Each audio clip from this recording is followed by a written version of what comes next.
smo vzgojeni v to, da skozi zunanjost najprej dojemamo sebe in svoj svet. Če ne bi bilo teh hip, naprimer zunanjih, ti sploh ne bi se mogoče sabo obadal. In bolj tudi ne bi prišel do točke, da bi se notranje začel sabo obadati. Tu se zelo strinjam. Problem je samo pri tem, da smo postali toliko površinska družba, da nekateri ljudje nimajo tega zaledja, da bi se zavedali tega. In je pač, to je ful, ogromna težava. Jaz sem pač pred časom posnela en vlog, v katerem sem govorila pač o tem, kaj sem jaz doživljala v osnovni šoli, pa ker sem bila pač buckasta, pač debela. In kaj pač sem doživela in jaz sem dobila ogromno punc in pa tudi žensk mi je pisalo. In je grozno dejansko, kako se ženske dojemajo. Grozno je, da žalijo same sebe, pa imajo družine, pa se še vedno ne počutijo dovolj dobre, pa se ne počutijo vredne. Samo zaradi tega, ker jim je v osnovni šoli en idiot namenil par bednih besed.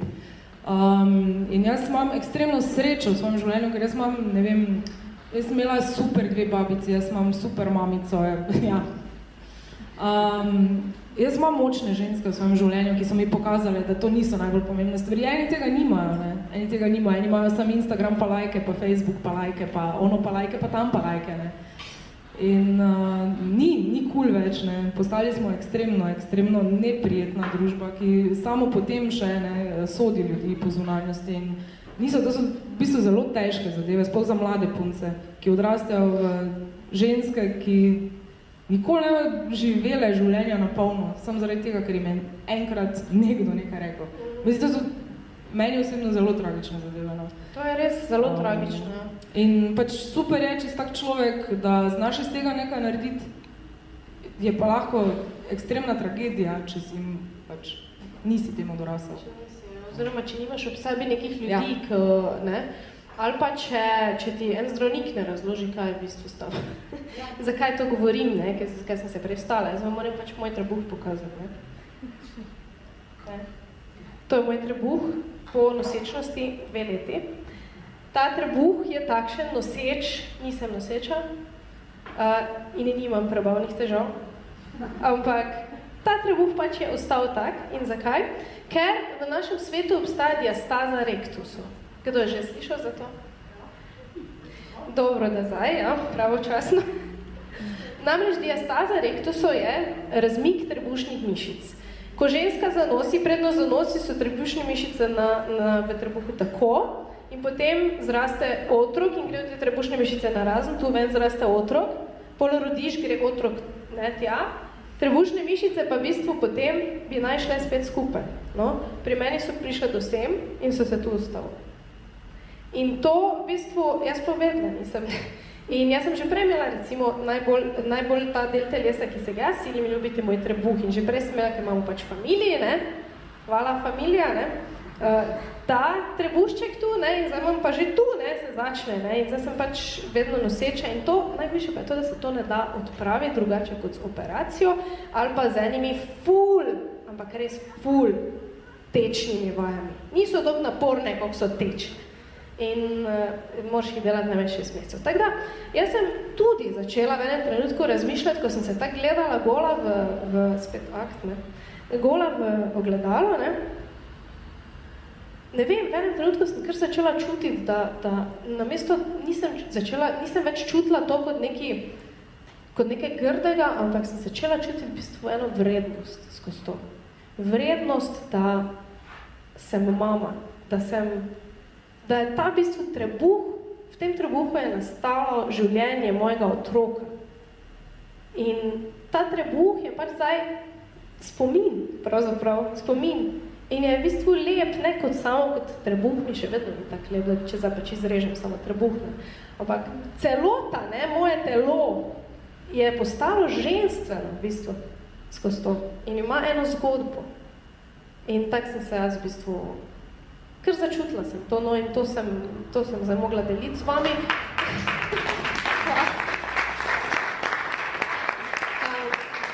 Ker se mi je zdelo v enem trenutku še malo nazaj, da ne bom nikoli mogla sprejeti tega, da je pač tak. In greva zdaj še malo na tiste stvari, zaradi katerih pa si hvaležen, recimo na sebi, bodi si vizualno, bodi si duhovno, da so del tebe, da si sestavljena iz njih. Ful sem vesela, da pri 34 še nimam sivih las.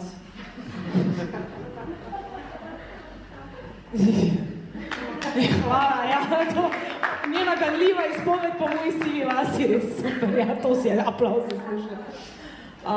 Ne vem, mislim, kaj pa vem, jaz mislim, če še to enkrat rekla, se bom sama zalučala po podu.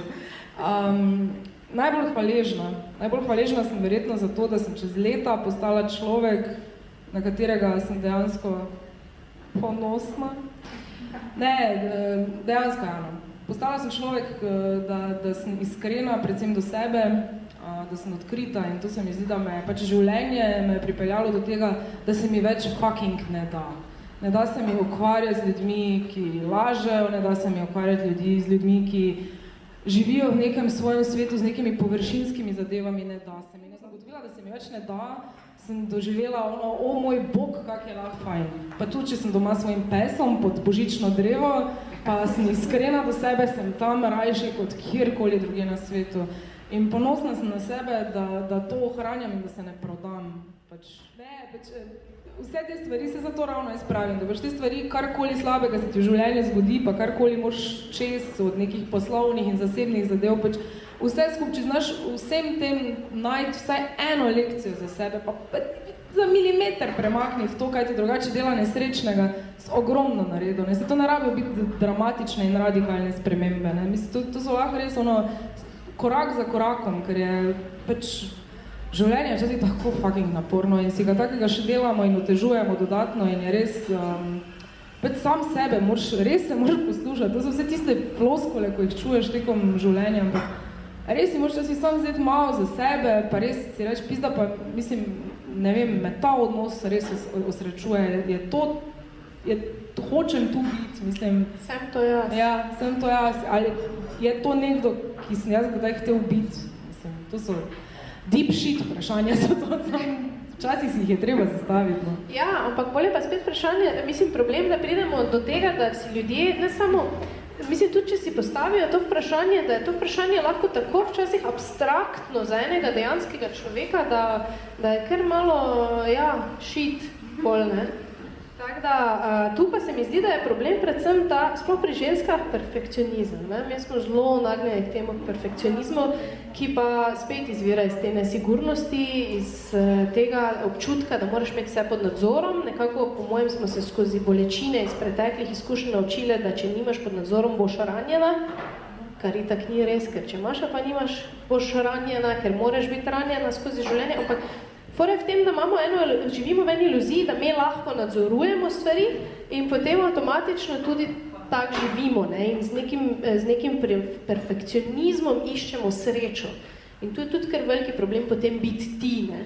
Ker če ti sebe iščeš v tem, da imaš eno perfekcionistično sliko od sebi in svojem življenju, je verjetno nemogoče najti samega sebe, ne? Ko si tak en mali kontrol freak, je to... Jaz se včasih vozim v službo zjutraj, pač tam, kjer delam. Ura je 4 zjutraj, ko se vozim tja, stvari niso lepe in jaz si že govorim na poti tja, kocman, ne rabiš med vsega pod kontrolo, stvari se bojo zgodile, stvari se bojo zrušile, ti ne boš Hitler, ti se ne boš drla. Ne uspe mi vedno, ampak ja, se pa probam tega tudi priučiti. Res, ker je grozno, tako ko imaš stvari, res jih imaš rad pod kontrolo. Ja. Ker se ti zdi, da potem pač ta sistem, v katerem si malo bolj funkcionira, ker je od tebe odvisno, sam klinsko nič ni toliko od tebe odvisno. To je tista resnica, ne? Koliko vas je kontrol freakov tu? Kar pogumno. Še počakamo malo.